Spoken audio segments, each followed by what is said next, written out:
the great story of the women's bike at Alpine Village on race day, championship race day. They are anticipating a crowd of over 40,000 here in Schladming. They've come by every means of transportation, bus, car, train, jetliner from around the world. And they started lining this course before 8 o'clock this morning, and it was cold, believe me.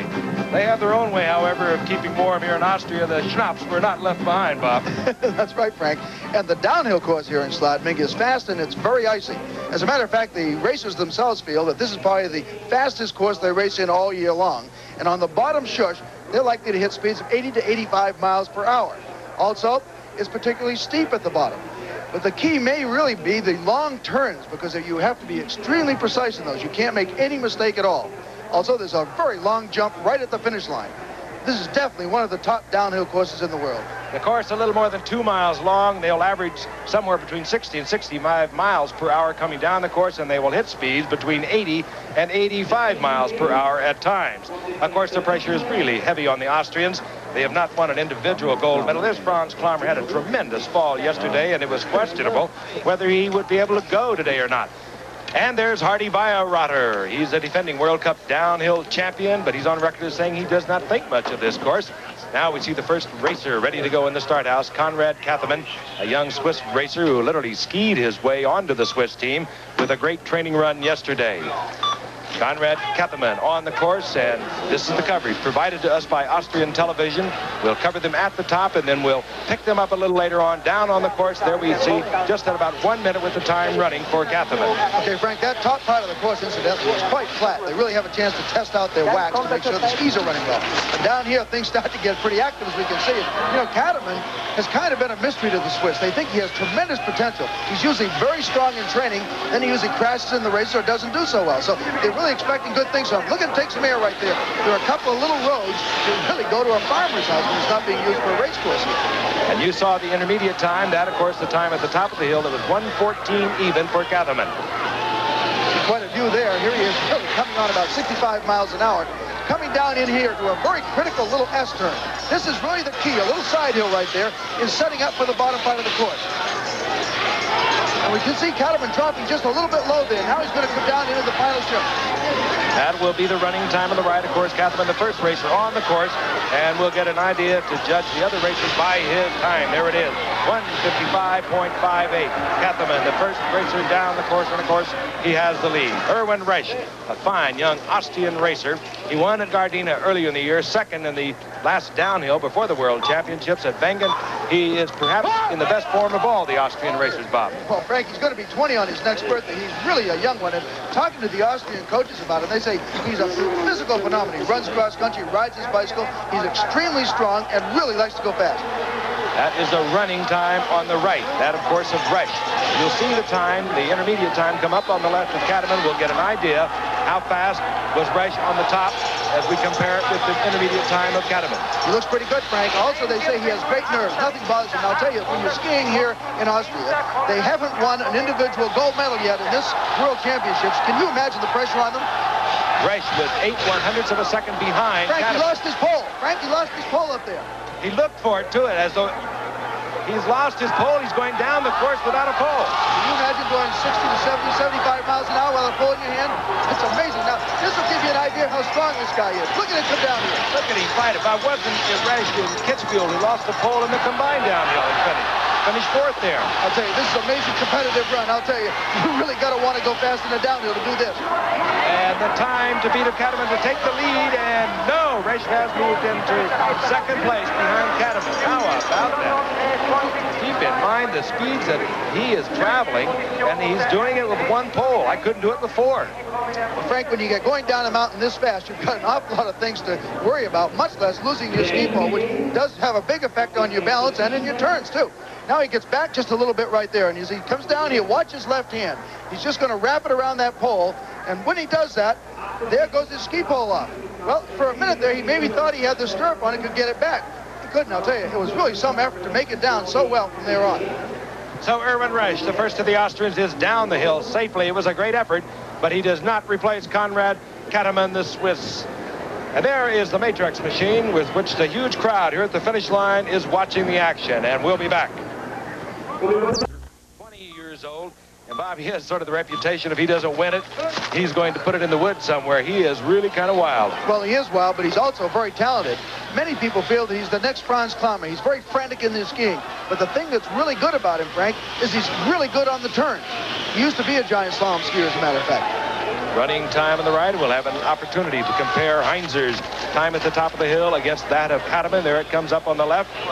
Heinzer now. He's made a couple of pretty good turns right in there, Frank. He didn't have a really great line on the top. He's only in 4th place. Pretty good on that little jump there. Got a little bit back on his skis. The question, according to the Swiss, is whether or not he has the nerves to stand the pressure of something like this. They think maybe it's going to take another year or two, but he has come on very strong this year. Those final turns before that final shush and then that big bump. And as we can see, Heinzer has a running time on the right. The skis slip just a little bit. You know, those skis are just wobbling all over the place. Another problem you have when you're going about 65, 70 miles an hour. And one of the problems coming up now for Heinzer, you have to hit this bump at the pre-jump just right, or you're going to carry an awful lot of air. And he hits it well. Heinzer is in 3rd place. Heinzer has moved into 3rd place. Time 1:55.98. And it is Katterman, Resch, and Heinzer. And up at the top of the hill, Franz Klammer is set to go. And of course, what a great hero he is in this country. He has won 24 downhill races. He's known the ups. He's known the downs. He had 3 years without a victory, and he's known the tragedy within his own family. That's his brother Klaus, who was paralyzed in a downhill race in 1977. And he's watching. Franz Klammer took a tremendous fall yesterday in training. Let's take a look at it, Bob. It was just awful. Well, you know, he's been very good all week in training, and of course hopes have been very high for him. But all of a sudden he came down here, lost control just a little bit, and his left ski, the tip of it, went out under his other ski. He stepped on it, had no choice, went right into the nets. And last night, following that fall, there was speculation Klammer would not even race today. He was treated, of course, and we did not know for sure whether he would go or not. But here he is up at the top of the hill. Franz Klammer back on form after those 3 miserable years. He didn't even make the Olympic team in 1980 after winning the gold in 76, but he won the first race of the season this year at Val d'Isère. He was 4th at Wengen, and the last downhill before these championships, Bob had actually had won that race before they called it off. Well, Frank, he's really something. He's had a mild concussion. His ribs are all banged up. He's twisted his ankle, and look at him, still taking a shot at it. And I think it's sometimes a little bit difficult for us in the United States to realize how important this sport is for the Austrian people. It's like the national honors at stake. And I'll tell you, they're all here to watch Klammer, and he is their hero. Not bad at the top. He was 17/100ths of a second behind the intermediate time of Katterman, the leader. That wasn't bad up on the top, but that's the flatter part. The turns are coming up right now. There's where he got hurt yesterday. I wonder what he thought about right then. Franz Klammer all out. Again, that mental clock of his going. He knows where he is exactly on the course, and the crowd knows it too, and they are going crazy. And Frank, he's struggling a little bit in the turns. I don't know if you can see him kind of throw those skis sideways a little bit, and that doesn't look like Klammer there. Usually he's just looking for speed down here. He comes into view of the Austrian crowd. Franz Klammer, he'll be close. Klammer across the finish line. No, he does not do it. Franz Klammer making a courageous effort, and he grabs his side, Bob, and I can't help but think, as his brother Klaus looks on, that Klammer was really bruised and battered following that fall yesterday. So Franz Klammer has moved into 5th place. And up in the course from the Soviet Union is Vladimir Makiev, a big, strong Soviet skier. He's become a great racer over the years. He's 24 years old, but his best finish thus far has been a 3rd place in World Cup competition. Well, Frank, last year, everybody thought he was going to have a great one because he was pretty good the year before, but not much happened. And then this year, the entire Soviet team has been kind of flat.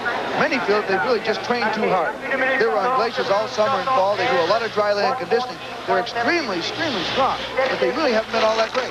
Makiev was slow at the top of the hill. He was 7/10 off the intermediate time of Katterman, the leader. He'll have to pick it up down here.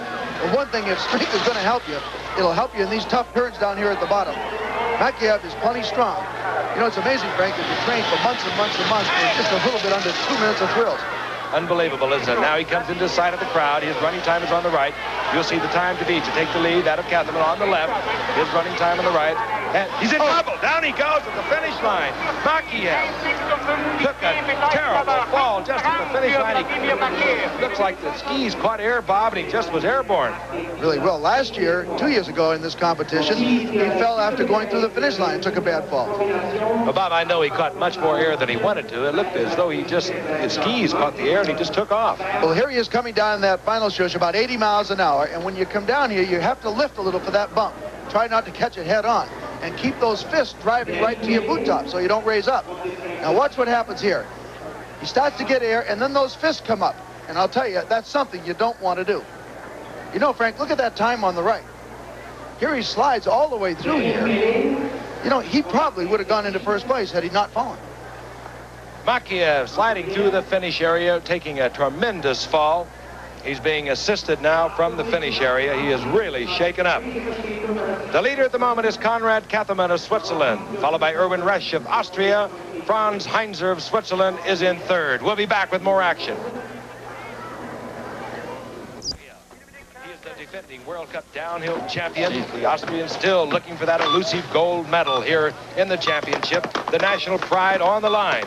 Hardy Weierother, by the way, Bob has said he does not like this course. Well, that might be, Frank, because it's a little flat on the top, and he doesn't really like the flats that much. But he's great on the turns at the bottom, so he should like that part of it. But you know, the Austrians are running out of racers. Resch has come down. He couldn't take over first place. Kleimer couldn't do it. You know, it's really kind of falling back on Weierother now. Weierother with a great year. A year ago, he won the downhill this year, coming into the championships at Wengen. His running time is on the right, Kattermann's intermediate time on the left, and he has the lead at the top by 8/100ths of a second. Well, Frank, I'll tell you, here comes Weierother, and he is really good. He snapped back just a little bit right there, but on these turns down through here, look at how quiet he is on his ski. Franz Kleimer is an entirely different type of ski. He attacks down, but Weierother just relies on making those beautiful, long, sweeping turns. And it's been good for him. He won the last race coming into Wengen. He's got a great chance to win this one. And the predominantly Austrian crowd of over 40,000 knows that he has a great chance to win it. And I'll tell you, Frank, as he comes down, Frank, that was one of the best turns he made all day. He has got a great chance right now. The time to beat, Kattermann on the left, and this is the running time of Weierother on the right. Weierother has moved into first place. Weierother is in first place with a magnificent run. He has taken the lead by 48/100ths of a second. Picked up 0.6 of a second on the bottom part of that course. I'll tell you, if he doesn't like the course, he loves it now. Look at that face. He's smiling, and it's looking very golden. And meanwhile, he has knocked the young Swiss racer, Konrad Kattermann, back into second place. Look at that smile on Hardy Weierother. There's Kattermann. And Kattermann knows that he had a great run, but now a tremendous run by Weierother has moved him to second place. Look at the face. And the crowd, the Austrian crowd loves it. Now, here's a man that could take the gold away from Hardy Weierother. Steve Podborski and Weierother, Bob, for 2 years have been battling each other. Well, you know, last year, Frank, in the final World Cup race of the season in Aspen, it got right down to this confrontation, Podborski and Weierother, to see who was going to win the World Cup downhill title. And then in that race, it was Weierother. Steve Podborski, a great downhill racer, very articulate, very knowledgeable about the sport, very strong. But you know, Frank, I'll tell you, the Canadians, and particularly Podborski, were not very good in training or in the race in Wengen, Switzerland 2 weeks ago, nor have they been that great in training here. Game in today. The leader in World Cup downhill points, and you saw he was a little slow on the top, very slow on the top, as a matter of fact. Coming down through the turns now. Podborski is usually very good in the turns, though. He'll have to turn it on down here if he's going to pull it out. Oh, Frank, you know, he just slid a couple of times right in there. This does not look like vintage Podborski, I'll tell you. Usually he turns much better than this. Podborski swinging now down through the final turns. And he's a little weak in there. See all that snow sliding out from under him? He's just not right on his skis down through these turns. Austrian crowd at the finish line, along with Hardy Weierother holding their breath as Steve Podborski, the last man with a chance to take the gold, will cross the finish line. Podborski, no. Very slow, ninth place, and Hardy Weierother is going to win the gold medal here in Schladming. Hardy Weierother, with a tremendous run, will win the gold medal by 48/100ths of a second over Konrad Kattermann. And Bob Yaddy is working his way through this crowd that's crawling all over Hardy Weierother. He's going to try and have a word with the world downhill champion of their Alpine skiing. He takes the gold. Konrad Kattermann from Switzerland takes the silver, and Eric Resch of Austria takes the bronze. Incidentally, Vladimir Makiev, who fell at the finish line, went to the hospital. He was not detained there. He appears to be all right, although he's shaken up. The best American finish today, Tris Cochran. He finished 22nd, even though he had a spectacular fall at the finish line. There he is, the 1982 world champion in the downhill for Bob Beatty. This was a head-to-head confrontation.